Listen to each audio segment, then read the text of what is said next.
Hello and welcome to Indie Cigar Review. Currently we are going to be smoking and reviewing the Torpedo Gurkha Crest. It is a very nice cigar with a extremely rough, I suppose you would call it, toothy wrapper. Minor splotches to it. As you can see, there's a little bit of damage right there. It unfortunately arrived in my house that way, but it is what it is. Overall, nicely wrapped besides that one little flaw. Normal aroma for Gurkha, a barnyard sweetened hay. This is a torpedo, so we are going to cut this tip right here off. As I've said in other videos, and I'll say again, one of the reasons why I like torpedoes is if you have a draw that's too tight or that bothers you, you can simply chop it again and you're just fine. So, yep, there we go. And let's cook the foot a little bit. I've always been told this enhances the flavor of cigars. I've only ever done this. I've never tried just lighting it from the get-go, so I don't actually know if it does that or not. But I know whenever I do this, cigars tend to have a very good flavor and taste very, very pleasant, so I'd have to imagine it works. Maybe one day I should review a dirt cigar and make one of it toasty the foot and the other of not, and we'll find out once and for all if it does indeed increase the flavor and impact everything, like it claims to be.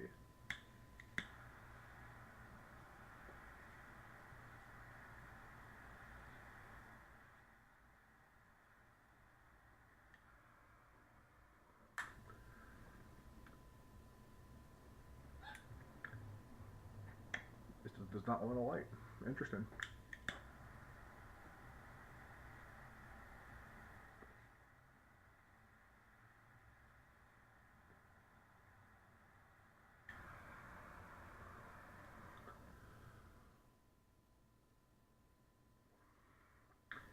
Still some splotching.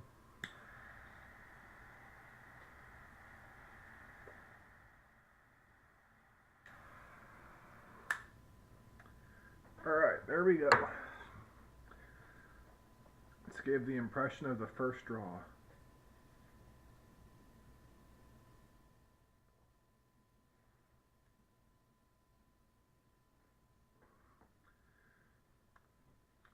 Alright, draw is fairly snug. But again, with torpedo shaped cigars, you can always just clip it and try again. Either way, snug draw. Pretty spicy pepper on the palate. You can both taste it as well as feel it. Very smooth tobacco finish. Smoke's very smooth though. There's no pepper to it, there's no roughness, it's very, very smooth. Doesn't produce a whole lot of smoke, the smoke's fairly thin as well at this first lighting point.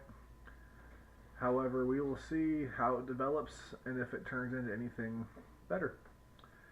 So yes, so far so good. I will come back to you at the first third with the Gurkha Crest and Torpedo.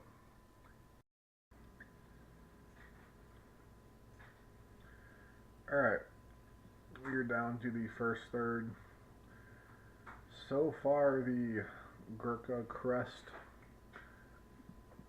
boasts a very uneven burn. I just burped there for a second, apologize. Very, very tight draw. I actually had to clip it several times. It's down a lot shorter than it probably should be, but still holding on, so. But flavor-wise, it's actually very nice. There's no real sweetness to it or any really defined flavors besides that spiciness, a smoother tobacco. Really nice cedary flavor.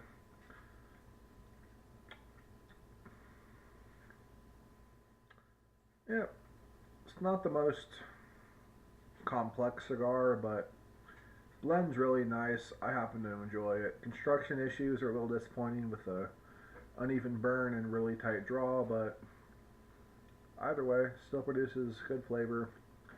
Smoke is a little lacking, but either way, we will see how this develops, and I will come back to you at either the halfway point or the second third, whenever a transition comes in that is noteworthy.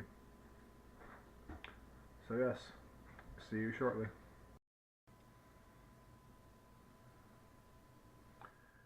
Alright, we are down to just before the band point on the Gurkha Crest.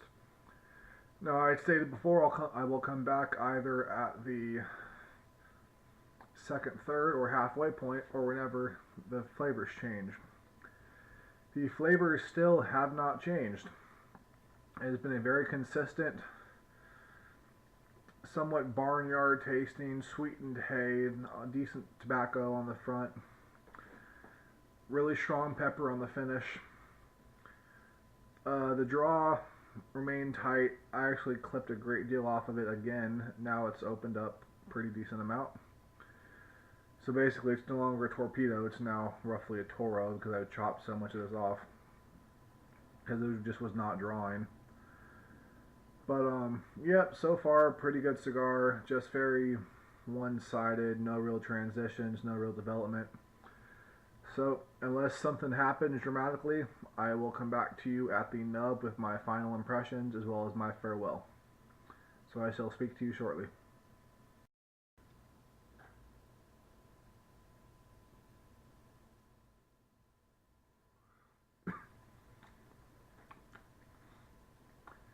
Alright, down to the absolute nub. It actually just went out to turn on the camera.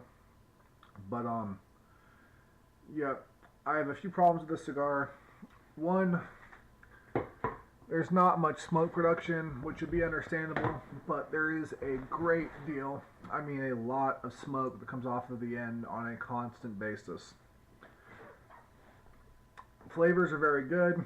I can actually still taste the finish, so it was good down to the nub itself. But again, it's very one-sided cigar. There's not many transitions to it, many variations to it. There was a very minor, I guess, a sweetened cedar taste at the very end, which is quite pleasant, but it was still very, very mild. Mostly just that same barnyard, sweet hay, smooth tobacco. That doesn't mean that it's necessarily a bad cigar in terms of the flavor or transitions. However, for the burn qualities, that I had to snip a torpedo down to essentially a Toro size because I had just chopped it up so many times because it produced no smoke. Like, at first it was a decent quantity of it, not a lot, but I mean it wasn't enough. Then it got really, really tight, and then about midway through it stopped producing smoke at all. I actually thought the cigar had gone out, but I blew on it. I blew on the tip, still turned red underneath the ash, so clearly it was still going. Snipped it again, and it worked. It produced smoke. So it was just something to do with that tip itself. And that's a pretty common occurrence with some torpedoes. Normally, if they're poorly constructed, that will happen, but generally speaking, it shouldn't. Good flavors, burn, not razor sharp, needed a one touch up. But for the most part, it went really wonky and then fixed itself. So, overall, decent cigar. I will not give it a tobacco-infused smile because it was nothing special. However, it was still a decent cigar. For the Gurkha Crest being what it is in terms of price, it's not terribly expensive, but it's not cheap either. I honestly cannot recommend you go out and buy it unless it's something that really sounds like it appeals to you. At least not in torpedo size. And my cat saying hello as he stares at the ash. What's up, babe? Anyways. So, I really can't recommend it. I do have another one, one in Robusto size and one in Churchill. So I will review both of those as well in the near future because, like I said, just have a good flavor, just with all the problems I can't really recommend it. Also, it's very one-sided, one-dimensional, no real transitions to it. So I will review those in the very near future, and hopefully they have better performance to match the very good flavor. So this has been Indie Cigar Review. As always, I sincerely hope you have a wonderful day, morning, noon, or night, whatever you're doing. I hope it is a wonderful, wonderful experience. If you like the video, please hit like. If not, entirely up to you. If you want to subscribe, I'll be sure to give you a shout out in the next video, purely because I sincerely do appreciate that. If you take the time to click that little button to actually get updates, it helps me out. It's a huge ego boost as well, just to be honest with you. But either way, it's greatly appreciated. So yes, have a great night. I smoked the cigar at 12:08 p.m. It clocked in at 1 hour and 16 minutes long. Not a short smoke, but not really long one either. But yes, thank you so much for your time. Have a great night.